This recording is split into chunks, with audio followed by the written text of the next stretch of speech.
Cuando hay cuerpos cetónicos, cuerpos cetónicos. Cuando hay bilirrubina, bilirrubina.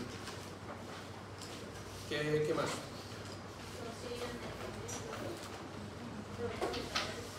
Listo. ¿Qué otra función? ¿Cómo? Ajá. Ya se lo aprendieron, ¿no? Sí. Vale. Eritropoyetina. ¿Qué más? Regulación de la presión arterial. ¿A corto o a largo plazo? Técnicamente sí, natriuresis y diuresis por presión, pero a largo plazo mantenimiento de control arterial a largo plazo. ¿Qué más? Oye, ni leyéndolas. Ni leyéndolas. Si quedamos pensando, profe, pero no. ¿Cómo hace regulación ácido-base? ¿Cómo lo hace? Es por bomba y dos, ¿no? Excreción de hidrogeniones y ¿qué más? Protección de quién? De hidrogeniones también. O sea, según lo que necesite. Si no necesita, lo excreta. Si lo necesita, lo reabsorbe. ¿Y qué más? ¿Cómo más controla el equilibrio ácido-base? Bicarbonato. ¿Se acuerdan que yo les dije metabólico cuando es riñón? Sí. El bicarbonato. Si el paciente está en un estado de alcalosis, tiene bicarbonato, o sea, orina bicarbonato. Porque como el bicarbonato es buffer, para que no atenúe la acidosis no los hidrogeniones. Y si el paciente está más bien en acidosis, retiene bicarbonato, casi no orina. Entonces el riñón regula de esa manera.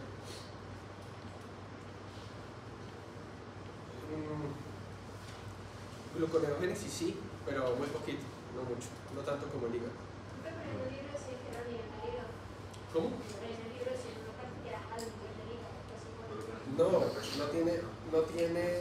Uno no tiene las mismas reservas de glucógeno y lo otro es que el hígado es el principal, digamos el principal órgano al que se echa mano cuando hay una situación de necesidad metabólica. ¿Listo? Y lo otro es que el flujo sanguíneo renal se compromete mucho en distintas situaciones, entonces no sería muy útil depender del riñón en gluconeogénesis. Esto era lo que les quería mostrar, esto sí toca con presentación, que es cómo doy yo a la arteriola aferente y eferente, o sea, de dónde sale, viene de acá. Eso sería que arteria, ¿qué? Renal, entonces se acuerdan, aorta, arterias renales, ahí va arteria vena y como ustedes ven ahí está el ureter también, están entrando por el ilio. Y cuando entra, pues se ramifican, digamos, por los segmentos más grandes del riñón, o sea, una rama para polo superior y una para polo inferior, si lo están viendo acá. Entonces se llaman arterias interlobulares, o sea, pueden ser más o menos 2 o 3 ramas arteriales grandes y de ahí se van ramificando cada vez más, como ven acá. Entonces ya pues pasan a llamarse interlobulares, discurren a los lados de la pirámide, si ustedes lo ven acá, y cuando están llegando a la base de la pirámide hacen un arco, entonces se llaman arterias arcuatas, y después de que forman el arco y forman las arterias arcuatas siguen volviéndose más pequeñitas y forman la arteriola que aferente. Entonces esa es la famosa arteriola aferente, no es más que una ramificación de la ramificación de la ramificación de las arterias renales. Pero uno siempre dice arteriola aferente y les da a ustedes la falsa idea de que hay una sola, y pues no, hay muchas, ¿no? Una prácticamente para cada glomérulo. ¿Listo? Y esto sería la estructura del glomérulo y la irrigación. O sea, acá, hagan de cuenta que en esta parte de la corteza arrancamos un pedazo y lo magnificamos y agarramos una nefrona. ¿Qué compone la nefrona? ¿Cómo? ¿Cómo? Glomérulo y túbulos, porque acuérdense que la cápsula de bomba va incluida en el glomérulo. Entonces el glomérulo es que capilares y cápsula. y el resto de túbulos, dígase proximal, distal, ascendente, todo. Eso compone nefrona. Pero la nefrona es una célula en sí misma. Es un conjunto, o sea, es una unidad funcional. ¿Sí? Sino que se habla de nefrona como si fuera única, pues porque es el conjunto, es la unidad funcional. Pero está compuesta en células en sí misma. O sea, las células mesangiales de la cápsula goma, las células del tejido capilar, los podocitos, las células epiteliales de los túbulos, todo eso conforma una sola unidad que se llama nefrona. Y ustedes están viendo acá, miren la arteria arciforme, o sería la misma arteria que arcuata. Arteriola aferente, y mire cómo la arteriola aferente entra, y esto qué sería, glomérulo. Se ramifica muchas veces. ¿Para qué se ramifica muchas veces? ¿Cómo? Pero ¿por qué razón? ¿Por qué razón da tantas vueltas en el mismo lugar, se contorsiona, vuelve? ¿Por qué? Aumentar superficie de contacto, lo mismo que ustedes vieron en histología que hacían en el intestino, las criptas, y lo mismo que hacía en la placa neuromotora, estos valles, estos sinápticos, aumentar superficie de contacto. Entonces, el capilar da muchas vueltas, porque ¿qué pasa si fuera un solo capilar que entra y vuelve y sale? La superficie de contacto es mínima. Entonces, hace redundancia, ¿sí? Da muchas vueltas, se ramifica muchas veces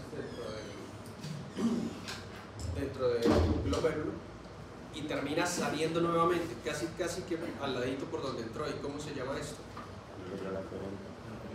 Por eso es que si la deferente hace una vasoconstricción, todo el líquido que está acá se regresa, ¿no?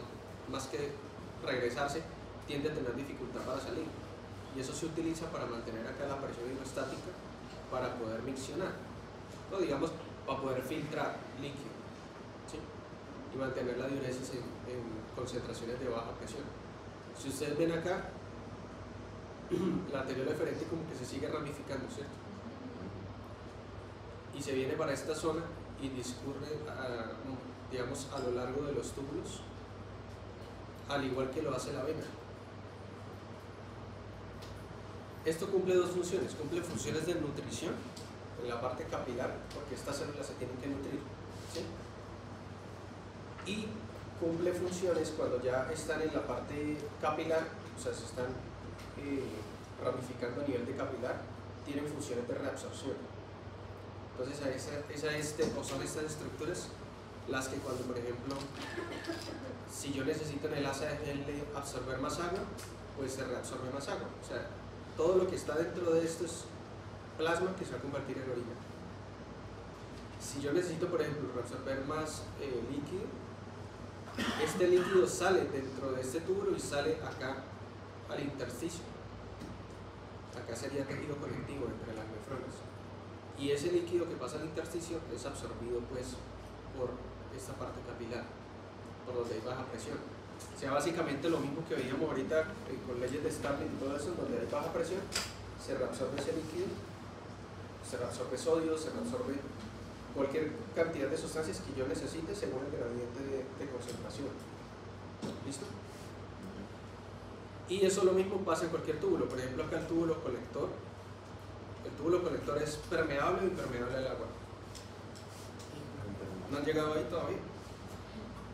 Pero yo se los dije ya. ¿Que no o que sí? No. ¿Seguro? Exacto. Entonces, en condiciones normales es impermeable al agua, no absorbe nada. Sí. Pero acá también pues hay intersticios y hay capilares, entonces no los dibujan acá, pero aquí están presentes. Y en el túbulo colector actúa la hormona antidiurética. Y acá en toda esta zona empiezan a expresarse en estas células acuaporinas. Entonces, el agua que no alcanza a reabsorberse aquí llega acá y se termina reabsorbiendo por la expresión de esas acuaporinas. El agua se acumula en esta zona, fuera de los túbulos renales, y pasa por gradiente de presión a los capilares y vuelve y pasa otra vez al plano para seguir circulando. Esa es la mecánica de la reabsorción del líquido. Eso nuevamente la estructura de la nefrona. Nótense lo que yo les decía que días, lo que es el aparato juxtaglomerular. Mira, glomérulo. Y la parte, bueno, acá estaría arterial aferente y acá estaría túbulo distal. Toda esta parte forma ¿qué? Lo que es el aparato juxtaglomerular. El túbulo distal teniendo ¿qué estructura tiene? Que forma el aparato juxtaglomerular. Se estaban volviendo pendejos por estar viendo fútbol. Esa vaina les quita coeficientes. Señor. Las células juxtaglomerulares y la mácula densa. Túbulo distal tiene mácula densa, pero las células de la mácula densa, digamos, forma parte del grupo de células juxtaglomerulares. ¿Sí? Quiero que se metan eso en la cabeza. Pero ya no tiene. O sea, juxta es que está cerquita o al lado, ¿sí? Y.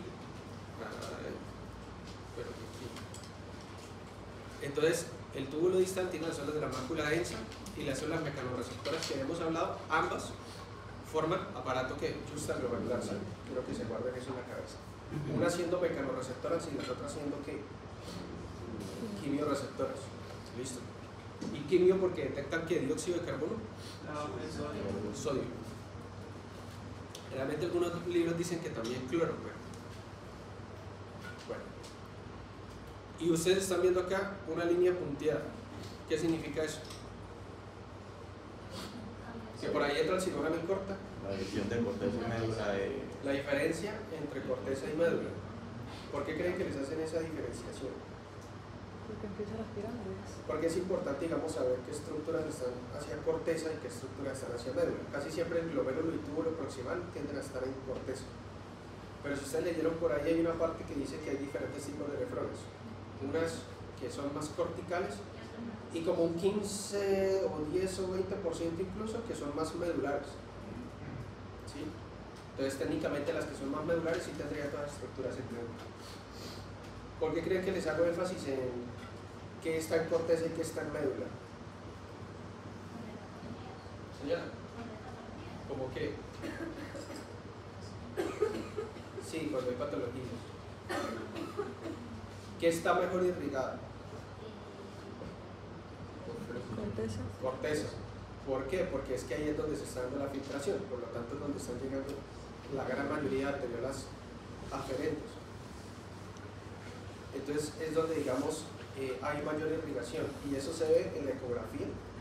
Cuando uno hace ecografía, o el radiólogo hace la ecografía, las estructuras que están mejor irrigadas se ven distinto en la ecografía, ¿sí? Se ven de un color distinto a las que están menos irrigadas. Entonces, cuando el paciente tiene, por ejemplo, una insuficiencia renal crónica, una hidronefrosis, etc., la irrigación de esta zona se va comprometiendo. Entonces, cuando le hacen la ecografía, el radiólogo que ve que básicamente no se ve mucha diferencia entre el color de la médula y el color de la corteza, todo se ve parejito. Eso habla mucho del compromiso de la irrigación a nivel renal, para que no tengan la impresión. Y a nivel medular, realmente pues está más la parte del asa y túbulo conector. La médula tiende a ser un poquito, para que me entiendan, más salada o más hiperosmolar, perdón, que la corteza. Porque en la médula es donde normalmente nosotros concentramos en el intersticio el sodio. Listo. Cuando se requiere no, en condiciones normales, el riñón en el intersticio, o sea, en ese tejido que está entre nefrones, acumula sodio. También acumula algunos otros desechos como cuáles. No sé si lo leyeron por ahí.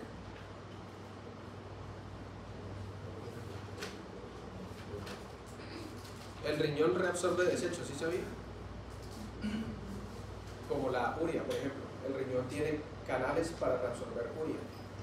Pero si la urea es un desecho, ¿para qué necesito reabsorberlo? Creo que es una vía de coordinación. La urea ya cuando está lista para excretarse, está lista para excretarse. Pero ¿por qué necesitaría yo reabsorber? No.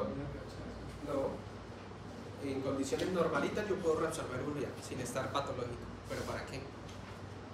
¿Qué sentido tendría? Expresar canales para urea y crear proteínas para urea. ¿Cómo? No. A nivel metabólico la urea ya no le damos ya más, ya lo que está. ¿Para qué? ¿Conservar agua? Sí. Porque la urea finalmente es una sustancia. Y si usted la acumula en alguna parte, va a actuar como soluto. ¿Y qué pasa si actúa como soluto? Retiene agua. Ven, o sea que yo les pregunte cuánto lleva Ángel Aguilar y Nodal, porque ahorita sí me dicen la fecha y me dicen todo. Cuando ya no es mótica. Retiene agua. Que la urea actúa como soluto. ¿Y qué pasa cuando algo actúa como soluto? Necesita solvente. Atrae solvente. Entonces, pues usted necesita, uno reabsorbe urea en condiciones normales, más o menos la cantidad depende de qué tan deshidratado usted esté. Si está muy deshidratado, reabsorbe más urea. ¿Para qué? Para hacer esto muy hiperosmolar. Y al hacerlo muy hiperosmolar, cuando usted toma agua y expresa al mismo tiempo cada hormona antidiurética, pues reabsorbe agua. Y esto potencia mucho el que jale agua hacia el intersticio por gradiente de concentración. Entonces usted está deshidratado, reabsorbe urea y fuera de eso la hormona antidiurética actúa en esta parte. Ah, pero esto está que bella. Y cuando llega la hormona antidiurética se pegan acá las acuaporinas y el agua rápidamente es llevada al intersticio por gradiente de concentración. ¿Y qué pasa con el agua que se acumula ahí? Pues por la parte capilar se reabsorbe. Pero esa es una de las respuestas de por qué, o la respuesta más poderosa de por qué yo necesitaría reabsorber urea. Y si está en condiciones de buena hidratación, pues nada.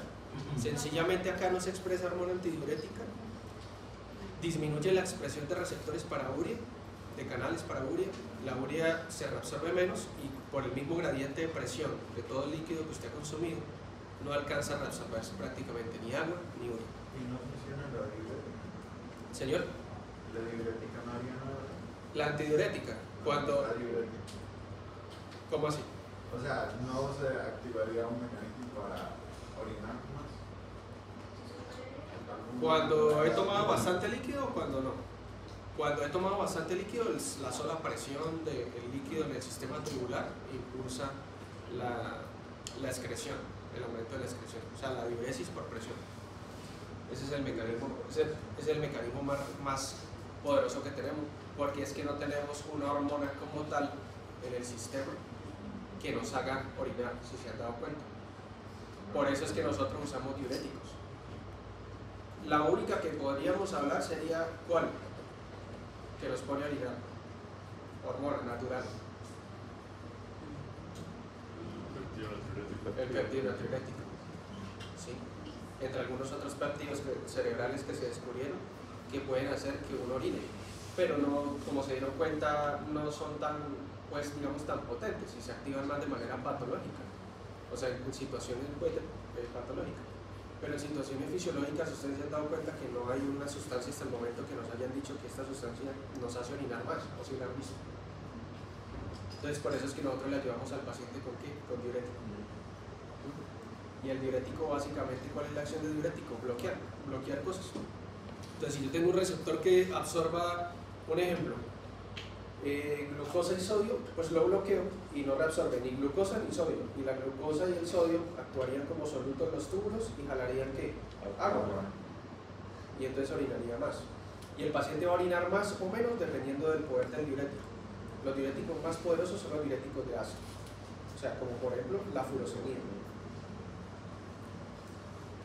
Y luego le sigue, por ejemplo, espironolactona, que actúa más en túbulo distal, túbulo colector. Bueno, hay mucho más. Todavía no tenemos diuréticos para el túbulo proximal. ¿Por qué creen que es eso? O que no usamos diuréticos. Más que no tengamos, porque yo creo que sí tendría que haberse descubierto la molécula ya. es que no usamos. En todo, casi todo el sistema se da reabsorción de sodio. Pero ¿por qué en túbulo proximal no usamos diuréticos para túbulo proximal? Y si eso estaba mejor como para hacer la pregunta. Creo que hay mayor Si es por ahí. Ya le entendí lo que va a decir sin que lo diga, pero ¿qué? ¿Es mayor que? Lo que él quiere decir es que ahí es mayor el porcentaje de reabsorción de todo. 70 a 75%. Algunos libros dicen 65 a 70% de reabsorción de sodio, agua, glucosa, bicarbonato, etc. Pero más que todo sodio y agua. Entonces, si usted pone un diurético ahí, le va a quitar el 65 a 70% de la reabsorción de todas esas sustancias, o de la mayoría de ellas. Entonces, el paciente tiene alto riesgo de que se deshidrate e incluso llegue a un hipovolemia. Mientras que le metemos un diurético de asa, y acá ya más o menos 15, 20%, 25%. Acá ya disminuye un 8 a un 10%. Entonces, si ven la diferencia de un 8 o un 15% a un 70%. Por eso no hay diuréticos para el túbulo proximal. O más que no haya, es que no usamos moléculas diuréticas para el túbulo proximal. ¿Entendido hasta ahí? Esto sí lo hablamos ayer, ¿no? Entonces, la formación de orina es que una sustancia se orina o está concentrada en la orina, porque depende de lo que se filtra. Luego depende de lo que se reabsorbe. Luego depende de lo que se excreta. Y ese es el resultado que ustedes tienen. Y varía, cada sustancia varía, dependiendo del estado fisiológico del paciente o el estado patológico del paciente o la edad. Depende mucho. O algún estado hormonal. Por ejemplo, la glucosa se filtra libremente por el glomérulo o no. ¿La glucosa se filtra libremente por el glomérulo o no? ¿Por qué no? ¿Por qué no? Si la glucosa tiene casi el tamaño del agua, y ayer les dije que los capilares están hechos para que se filtren sustancias, agua, sodio, ¿por qué glucosa no? Pero eso no pararía mucha agua, En teoría sí, pero depende de la concentración de glucosa. La glucosa, miren, la concentración de plasma en el túbulo proximal, cuando recién llega al túbulo proximal, es igualita, o la composición plasmática cuando llega al túbulo proximal es igualita al plasma, prácticamente igualita. ¿Cuál es la diferencia? Que no hay proteínas, sino hay qué. ¿Qué otra cosa no hay? Células. Del resto, el componente plasmático es igualito. Llega a la misma cantidad de líquido, misma cantidad de glucosa, misma cantidad de sodio y electrolitos que están en el plasma.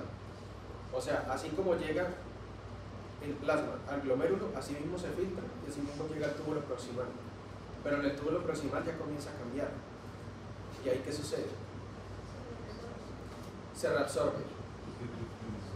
Eso es más del siguiente capítulo, pero ahí les adelanto. Empieza a absorberse glucosa, sodio, agua, bicarbonato en el túbulo proximal. Ya les dije, un 65-70%. En el túbulo proximal van a encontrar unos receptores que se llaman los SGLT, no sé si lo leyeron ya por ahí.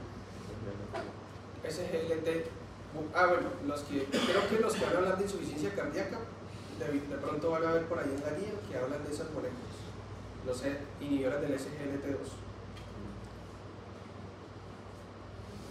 Los SGLT son unos transportadores, realmente son cotransportadores, sodio-glucosa. Entonces ellos en el túbulo proximal reabsorben sodio y glucosa. Con una molécula de sodio, una de glucosa, y le ingresan hacia el interior del intersticio para que no se orine. Y a raíz de eso sacaron unos medicamentos que se llaman inhibidores del SGLT2, que se están usando ahorita como primera línea en diabetes. que ustedes tendrían que haberlo escuchado por ahí, que la sitagliptina, por ejemplo. Bueno, La no, liraglutida. ya es el liraglutide, bueno, semaglutide. Y esto, antes se iniciaba, ustedes veían que a todos los diabéticos les iniciaban metformina. O sea, a metformina todo el mundo. Todo liraglutida. Y si la metformina no funcionaba, le añadían otro antidiurético, otro hipoglicemiante. Y si no funcionaba y la hemoglobina glicosilada no estaba en control, le inician insulina. Ahorita ya le inician, ya es diferente, ya no se le inicia metformina a todo el mundo. Se le inician inhibidores del SGLT2 si es diabético y aparte tiene insuficiencia cardíaca o algún factor de riesgo del corazón. ¿Por qué? ¿Por qué se usa en diabetes eso? ¿Por qué creen que se usaría en diabetes los inhibidores del SGLT2? Para eliminar por orina el exceso. Porque inhibe la reabsorción de glucosa. Entonces, por lo tanto, al inhibir la reabsorción de glucosa, pues mejoran los niveles de glucosa plasmáticos.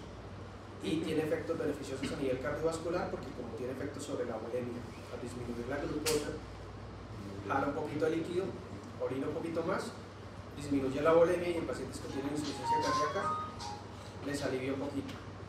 Y al mismo tiempo inhibe la reabsorción de sodio, entonces también tiene efectos beneficiosos sobre la bulimia. ¿Listo?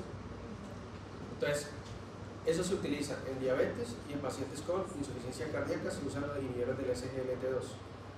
Van a ver los que van a poner que en insuficiencia cardíaca utilizan un grupo de fármacos que le dicen los 4 fantásticos, porque son los fármacos que se tienen que iniciar en todo paciente con insuficiencia cardíaca, casi siempre son 4.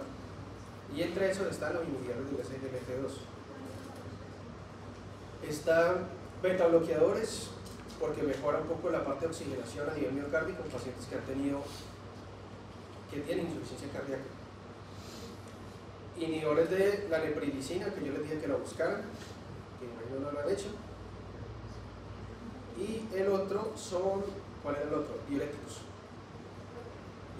Esos son los 4 fantásticos. Y se utilizan en los pacientes con insuficiencia cardíaca. Pero no era ARA también placebo. Lo que pasa es que es un Energía inhibidor de la neprilicina, que es sacubitril valsartán. Si estamos en un pueblo o algo y no tenemos inhibidores de la neprilicina, entonces se le utiliza un IECA o un ARA2. Pero la primera línea es sacubitril valsartán. Siempre tratar de iniciar. Si no se puede iniciar, ahí sí un IECA o un ARA2. Y se le deja el resto de medicamentos. Entonces, para que se den cuenta cómo, por ejemplo, ahí, para ese ejemplo, el paciente orinaría glucosa dependiendo, por ejemplo, si no está tomando el medicamento, pues casi toda la glucosa se va a reabsorber.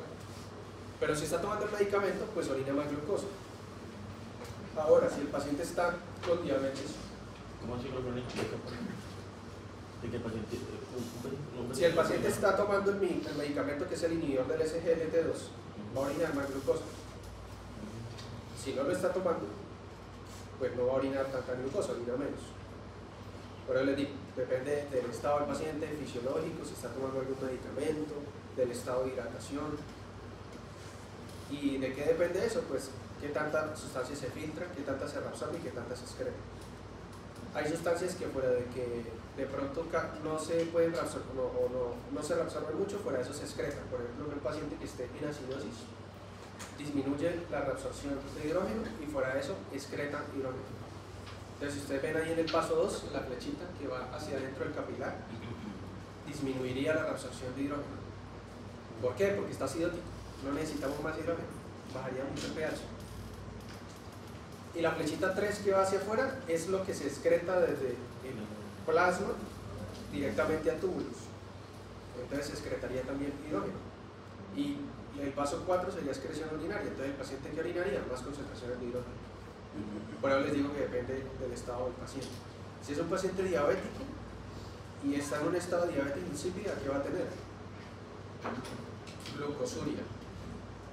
Las concentraciones de glucosa son tantas que no alcanzan los receptores de glucosa a nivel tubular a reabsorber toda la glucosa. entonces el paciente orina más glucosa, pero orina solamente más glucosa, no, orina también más líquido. Y por eso va a tener que poliuria y qué más, y polidipsia. ¿Listo? Y como están empezando a tener problemas a nivel renal, se le están empezando a dañar los capilares, filtra proteínas y está perdiendo glucosa, pues empieza a tener hambre, polifagia. Pero eso se da no en todos los pacientes y sobre todo cuando están al inicio, cuando están en una diabetes muy avanzada, pues ya. Esto, más o menos a qué nivel plasmático el paciente empieza a orinar glucosa. ¿Se los preguntó quién? 180. Cuando supera el límite de 180, realmente más hacia 200 ya. Cuando ya está superando el límite más o menos de los 200 miligramos por decilitro, ya el paciente empieza con una glucosuria franca. ¿Por qué? Todos los receptores en algún momento están ocupados con una molécula de glucosa. Por lo tanto, hay más glucosa que receptores disponibles. Y esa es la cuestión. Acá se me había olvidado decirles de lo que les hablé de la urea y el sodio ahorita. Esta es la razón. El riñón de nosotros tiene una capacidad máxima de concentración. Tiene una capacidad máxima de concentración a nivel medular, que es la capacidad máxima que tiene el riñón para ¿qué? Para llenarse de sodio y de urea para reabsorber agua. Entonces, esta es la razón de por qué no estamos capacitados para tomar, fisiológicamente no estamos aptos el ser humano para tomar agua de mar. Porque el agua de mar es mucho más hiperosmolar que nuestro plasma y es mucho más hiperosmolar que nuestra médula renal. Entonces, cuando ustedes toman el agua de mar, que es salada, pues es tan hiperosmolar que es más hiperosmolar que la médula, y entonces en lugar de lograr una reabsorción de líquido de los túbulos al intersticio, que es lo ideal, se generaría el efecto contrario y realmente el líquido estaría jalándose hacia el interior del túbulo por efecto osmótico, y eso incrementaría la poliuria y la deshidratación, fuera que el agua de mar produce diarrea por hiperosmolaridad a nivel del intestino. Entonces, al estar en el intestino hiperosmolar, jala agua por el mismo mecanismo, se llena el intestino de agua, dan cólicos y da diarrea, y entonces el paciente se deshidrata mucho más. Si están en un naufragio y hay seres humanos con ustedes, es más factible tomar sangre que tomar agua salada. La sangre los hidrataría mucho más entonces ya saben. Hay una historia que está viendo estos días de un naufragio. Un naufragio dura como que 24, 40 días, algo así, de los cuales todos fueron o sea, no tocaron isla, porque si tocan una isla por lo menos hay recursos, algún coco o alguna cosa, pero estuvieron en alta mar todo este tiempo y uno de ellos no resiste, toma agua salada. Bueno, ya quedan como 3, habían venido muriendo. Uno de ellos no resiste la sed y toma agua salada y empieza a sentirse muy mal, empieza a tener diarrea y vómitos, todo en una canoa de menos de 5 metros con otros 2 tripulantes, y uno de ellos lo que hace pues es, al verlo así, pues digo, ya se va a ir, y lo que hace pues de la sed que tenía, porque pues el eje estaba activado, y el eje que hace, activa el centro de la sed de manera casi que animal. Entonces es lo que hizo, que tenía algo filoso y se lo clavó en el cuello, y el muchacho empieza a sangrarse y el man empieza a parar la sangre con el otro man y empiezan a hidratarse con la sangre de él los días que quedan. Y el cuerpo lo utilizan pues para la alimentación, lo que pueden aprovechar del cuerpo, porque por la temperatura se descompone rápido. Y con eso sobrevivieron una semana más hasta que los encontró otro barco y lo lograron. ¿Sí? Entonces lograron hidratarse. ¿Por qué? Porque como está tomando sangre, sí, la sangre tiene desecho y tiene otras cosas, pero la sangre, pues plasma tiene la misma osmolaridad, pues no lo va a deshidratar, y no lo hizo. Entonces le ayudó un poquito. El centro de la sed y el hambre, pero sobre todo el de la sed, puede en algún momento llegar a tener injerencia sobre la parte del lóbulo frontal. Entonces, en un estado de necesidad intensa va a predominar sobre el juicio, va a predominar el instinto. Entonces, por muy civilizado que sea, pues va a tender a la agresividad y a conseguir, como sea, satisfacer esa necesidad. Por eso que si ven ustedes un animal en la calle que tiene sed, pónganle agua, porque estar en ese estado de deshidratación y de sed, pues es muy berraco. Sí. Y más si usted no puede hablar ni decir nada. Y imagínese un animal de esos caminando todo el día con ese calor, sin una sola gota de agua por varios días, el nivel de deshidratación que tiene y el nivel de estrés a nivel de su hipotálamo y de sus centros de la sed que debe estar teniendo. Entonces eso es terrible, eso es un instinto prácticamente animal que lo obliga a conseguir agua, y por eso ustedes ven que si ven agua o un charco en el suelo van a tomar de ahí. Es que no tiene otra opción, los obliga al instinto. ¿Listo? Esto es lo mismo que hay sustancias que así como se filtran, se excretan, poco se reabsorben. Que hay sustancias que se filtran y parcialmente se reabsorben y parcialmente se excretan. Que hay sustancias que se filtran y prácticamente se reabsorben de manera completa. Ejemplo, la glucosa, pero dentro de los rangos normales de glicemia. Y hay otras sustancias que fuera de que se filtran también se excretan, como les digo, el ejemplo de los cigarrillos, o incluso el ejemplo de la urea. Cuando uno hace el cálculo de los mililitros por minuto, ¿qué era eso?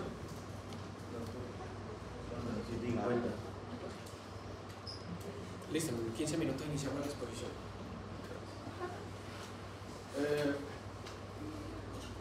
Cuando uno hace el cálculo de los mililitros por minuto que se filtra en el riñón, pues tenemos que uno filtra más o menos 180 litros al día.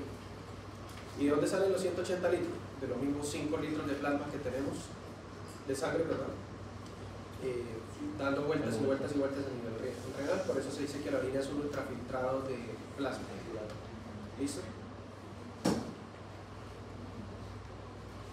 Como esto ya está catalogado, pues obviamente tenemos los rangos para definir poliuria, para cuándo está oligúrico y cuándo está anúrico, según la edad y el volumen miccional, pues, pero casi siempre se habla de que el paciente ya está oligúrico, casi entrando anúrico, cuando son menos de 560.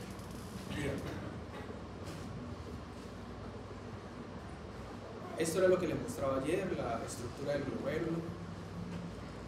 Estas fórmulas lógicamente no necesito que se las aprendan, sino cómo es la dinámica de esto. Que esto sí necesito que lo entiendan, pero ya sé que lo entienden, ¿sí o no? Ahí que está esquematizando. ¿Qué estructura es esa? El glomérulo. Y básicamente le está mostrando las fuerzas que están ahí. Y les pone la arteriola aferente o eferente porque esas pueden modificar que la presión hidrostática glomerular. Ya. Básicamente es eso. Y les ponen acá la fuerza. La presión neta de filtración, que gana por 10 milímetros de mercurio. ¿Eso qué quiere decir? Que la presión neta de filtración es positiva, o sea que siempre hay una fuerza que tiende hacia que lo que está acá salga hacia acá. ¿Se puede modificar? Sí. ¿Según qué? Lo que yo les estaba hablando ayer. Miren cómo se ve realmente el glomérulo. Esto no es de Gate. Y eso es para que entiendan mejor cómo se ven los podocitos. Esta gráfica tampoco es de Gate. Cuando ustedes les hablan de los podocitos se hace un poco difícil más o menos imaginar la estructura o cómo tridimensionalmente se ubicaría. Así se ubica, como están allá. Y estas son las hendiduras que yo les hablaba que había entre podocito y podocito. Entre ellos hay como una especie de gel, y esa gel es la que tiende a repeler y, digamos, a atrapar proteínas y a que no se filtren. ¿Listo? No es un espacio vacío como tal, acá hay pues una sustancia gelatinosa. Y esta tablita pues quiero que se la aprendan cuando tengan tiempo, que es el mismo ejercicio que hicimos ayer. ¿Qué condiciones hacen que se disminuya o que aumente la la filtración. ¿Listo? ¿Qué nos falta por discutir ahí?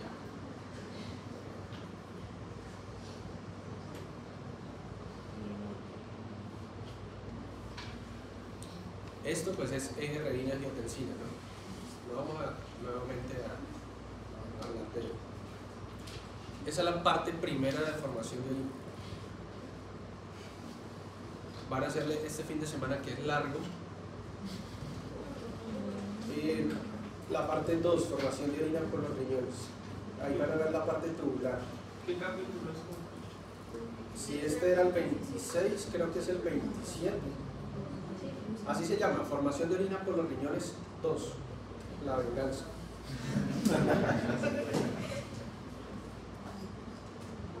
Se leen eso y léanse nuestra, bueno, en parte sí lo menciono un poquito, pero léanse un poquito sobre diuréticos. Lo mismo que les digo, nada de dosis, nada de posología, solo los tipos de diuréticos que existen. No, en internet, cualquier PDF, sí, o cualquier libro de farmacología.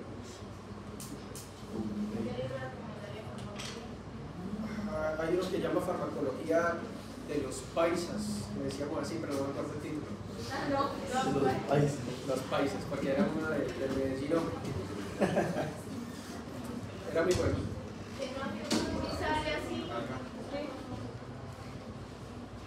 Bueno, el grupo, vamos a vernos.